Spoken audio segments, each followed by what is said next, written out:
बिस्मिल्लाहिर्रहमानिर्रहीम। अस्सलाम वालेकुम नाज़रीन, मैं तारिक इस्माइल सागर आपकी खिदमत में कुछ ताज़ा गुज़ारिशात के साथ। नाज़रीन कराम, मैंने किताब एक ज़माने में लिखी थी, उसका नाम था भुट्टो बच जाते अगर। असल में इस किताब के लिखने का जो मुहर्रक शख्सियत थी, अल्लाह उनको गरीक़ रहमत करे, वो थे राना बुलंद अख्तर ख़ान साहब। राना बुलंद अख्तर ख़ान को पीपल्स पार्टी के जो यानी फाउंडर अरकान हैं, जो इनके पुराने जियाले हैं, जो पुराने जानबाज हैं, वो जानते हैं। ये बहुत मुतहर्रक इनके कारकुन थे और लाहौर ज़िला लाहौर के सदर भी थे पीपल्स पार्टी के। आपने भुट्टो की गिरफ़्तारी के बाद जो कुछ गिनती के लोगों ने तहरीक चलाई थी ना, थोड़ा कोशिश की थी उनकी जान बचाने की, उनमें वन ऑफ देम राना बुलंद अख्तर भी थे। तो इस हवाले से राना बुलंद अख्तर ने मुझे जो बातें बताई और कुछ लोगों से इंटरव्यूज़ कराए पीपल्स पार्टी के बड़े दरीना और पुराने कारकुनों से, तो मैंने उनकी यादाश्तों की बुनियाद पे ये किताब लिखी थी। इस किताब का सबसे अहम जो बात है ना, वो ये थी कि भुट्टो को 2 मरतबा ये पेशकश हुई थी कि अगर वो चाहें, नंबर 1, कर्नल कज़ाफ़ी मरहूम की तरफ से मुकम्मल बंदोबस्त हो चुका था, यहाँ लोग हायर किए जा चुके थे जिन्होंने उनको तारीख़ पेशी पे अगवा करके पाकिस्तान से निकालना था, और इसका पूरा बंदोबस्त किया जा चुका था। ये मंसूबा 100% था। दूसरा मंसूबा जो था, जो मुझे राना बुलंद अख्तर की ज़ुबानी पता लगा, वो इंडिया की तरफ से ये पेशकश थी कि जितनी भी उन्हें कीमत अदा करनी पड़े, वो भुट्टो को निकाल कर इंडिया लाएंगे, जहां बैठ के वो फिर पाकिस्तान में फ़ौजी हुकूमत के ख़िलाफ़ तहरीक चलाएँ। यानी वो रिवाइवल चाहते थे शेख मुजीबुर रहमान वाली अलहदगी पसंद मूवमेंट का। और मुमकिन है ये तो उनको बाज़ाहिर कहने की बात है ना, आगे तो उनका यही प्लान होगा कि भुट्टो साहब सिंध की अलहदगी का ऐलान करें या सूबों का या जो कुछ। लेकिन वो इतना ग्रेट आदमी था, मैंने उनकी कई बातों से शदीद इख्तलाफ करता हूँ, आप जानते ही हैं। लेकिन कुछ बातों में उनको जो, या शायद 71 की अलमिया के बाद उनको समझ आ गई थी, वो आर्मी के ख़िलाफ़ बहुत संभल के ज़ुबान इस्तेमाल करते थे, और इसकी वजह को उनका खौफ नहीं था।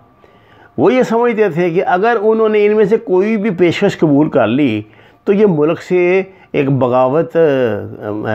बगावत का जो जुर्म के मुर्तकिब होंगे। और भुट्टो ने ये जो तारीख़ी फ़िक्र कहा था ना कि मैं जनरल ज़िया के हाथों मरना ज़्यादा, कत्ल होना पसंद करूँगा, लेकिन तारीख़ के हाथों मैं मरना नहीं चाहूँगा। उन्होंने ये बात पूरी करके दिखाई।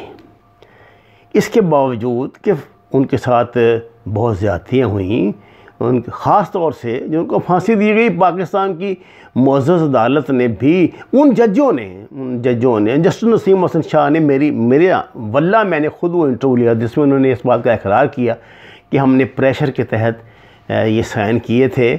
3 जज जो थे इस फांसी के ख़िलाफ़ थे। जस्टिस मुश्ताक भी मशरूज़ तौर पे इसलिए इसके हामी बने कि वो चीफ़ जस्टिस बनने जा रहे थे, और दूसरा नुसरत भुट्टो साहिबा ने उनसे मुलाकात से इनकार कर दिया था। अच्छा, मैंने ये, और उन्होंने इस बात को ना अपनी तौहीन समझा था। वो खुफिया मुलाकात करना चाहते थे फ़ैसले से पहले, जो इस बोर्ड के चेयरमैन थे फांसी देने वाले के। अच्छा, मैंने ये आपसे गुजारिशात इसलिए की हैं कि आज मैंने ये बात सुनी है कि जो ये कराची का जलसा इनका हो रहा है PDM का, यहाँ पीपल पार्टी ने मुखालफत की है कि मियाँ नवाज़ शरीफ की हम तकरीर जो है वो नशर नहीं करेंगे। मुझे नहीं पता इसकी वजह उनका पर्सनैलिटी क्लैश है, क्योंकि उनको इस बात का पता है कि नवाज़ शरीफ ज़ाहिर है फ़ौज के मुतल्लिक़ हज़यान बकेंगे, तो यहाँ वो जो मौजूद है कराची में अभी तक लंदन आप उसे कह लें, बहरहाल वो इक़्तिदार तो है ना उनकी हमदर्दियाँ वो हासिल करेंगे। और ऐन मुमकिन है कि कराची में उनको 2-3 सीटें ही ना इस चक्कर में बन जाएँ जो इनके लिए नाकाबिले कबूल है, क्योंकि कराची को तो अपने बाप की जगह समझते हैं। मुमकिन है कि, और दूसरी बात ये कि जब मियाँ नवाज़ शरीफ की तकरीर ख़त्म होती है तो जो मौज मेला लूटने आए होते हैं ना, वो लोग चले ही जाते हैं जो सिर्फ उनकी तकरीर सुनने आते हैं। ये तजुर्बा इनको यहाँ बहुत महंगा पड़ा गुजरांवाला में मियाँ, क्योंकि आखिर में ये तो फुट गए थे, मोहतरमा भी फुट गई थी और ये भी चला गया था, आसिफ ये बिलावल ज़रदारी भी चला गया था। तो मौलाना फजलुर रहमान को जनाब वाला तकरीर जो है वो करनी पड़ी, ज़्यादातर कुर्सियों से ख़िताब करना पड़ा, या जो उनके मदारस के तलबा थे जो वैसे भी उनसे मुस्तफ़ीद होते रहते हैं।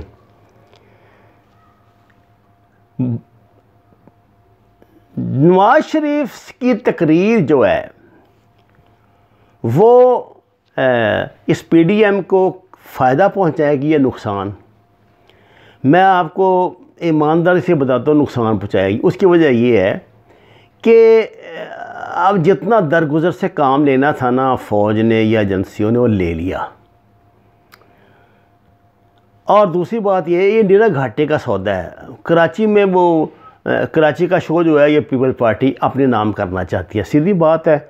मेरा ख्याल यहाँ मौलाना भी उनसे कोई ख़ास तावन नहीं कर रहा, सिर्फ अपनी हैसियत का एहसास दिलाने के लिए। और दूसरा, जैसे मैंने आपको कह दिया था कि जो मदारस हैं वहाँ पे वो पहले हड़ताल पर हैं, वो मौलाना आदिल का जो शहादत हुई थी उस हवाले से वो दबाव डाल रहे हैं कि सिंध हुकूमत जो है वो तावन नहीं कर रही इनको गिरफ़्तार करने में, कातलों को। तो मौलाना फजलुर रहमान से वही तकाजा कर रहे हैं कि जी वो अपना बजाय इसके कि यहाँ मुआमला करें, इनको हुकूमत को मजबूर करें कि कातलों को गिरफ़्तार करें, जिसकी निशानदेही वो ख़ुद कर रहे हैं, यानी जो लवाहकीन है वो कर रहे हैं। उन्होंने तो आपको पता है मुकदमा भी इसलिए दर्ज नहीं कराया कि वो ये चाहते थे कि जो मुश्तबा बंदे हैं उनका नाम FIR में लिखा जाए। पुलिस ऐसे किसी का नाम तो नहीं ना लिखती, तो ये मुकदमा पुलिस की तरफ से दर्ज हुआ है। अब नारिंदा सूरत हाल को समझिए कि मौलाना की जो वहाँ पे जो रौनक मेला था लगा सकते थे अच्छा खासा, वहाँ देवबंद बहुत सारे स्कूल हैं, ये हैं मदारस हैं, इनको इनके तलबा को ला सकते थे, कोयटा से ला सकते थे। उनके लिए क्या मुश्किल है, पैसे उनके पास हैं, आजकल उनको ख़ास पैसे मिले हुए हैं, वो नहीं लाए। वो क्यों नहीं लाए? वो गुस्सा उतार रहे हैं गुजरांवाले वाला। अच्छा, अब रफड़ ये पड़ गया है कि मोहतरमा और मौलाना और वो जो हमारा तीसरा वो चादर वाला जो बाबा है, ये तीनों कह रहे हैं कि जनाब नवाज शरीफ की तकरीर होगी। पीपल पार्टी कह रही है कि नहीं होगी।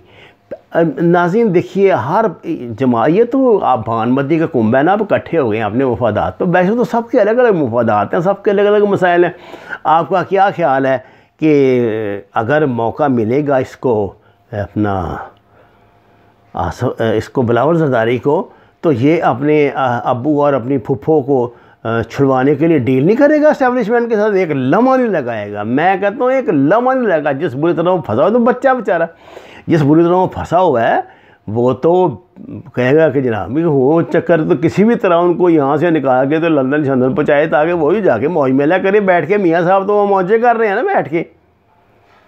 और दूसरा, उनको ये भी उनके दिमाग में बात है कि मियाँ साहब जो है ना वो डबल गेम खेल रहे हैं। एक तरफ तो उन्होंने ये ज़ुबैर अहमद जैसे जो आगे हैं शलतरू ये रखे हुए हैं, ये शटल कॉक रखी हुई हैं कि जी आप हमें को NRO लेके दें, और दूसरी तरफ वो फ़ौज पे प्रेशर भी अपनी दानिश में बढ़ा रहे हैं, हालांकि वो बहुत ज़्यादती कर रहे हैं। सबसे बड़ा जो ख़तरा यहाँ मौजूद जो लीडरशिप है PDM की, उसको ये है कि अगर नवाज शरीफ ने तकरीर यहाँ कर दी जो यकीनन पहले से ज़्यादा सख्त होगी, तो ऐन मुमकिन है ये टंटा ही ख़त्म हो जाए, इनके जलसों पर ही पाबंदी लग जाए। नून लीग पर तो लगेगी, इनके जलसों पर पाबंदी न लग जाए।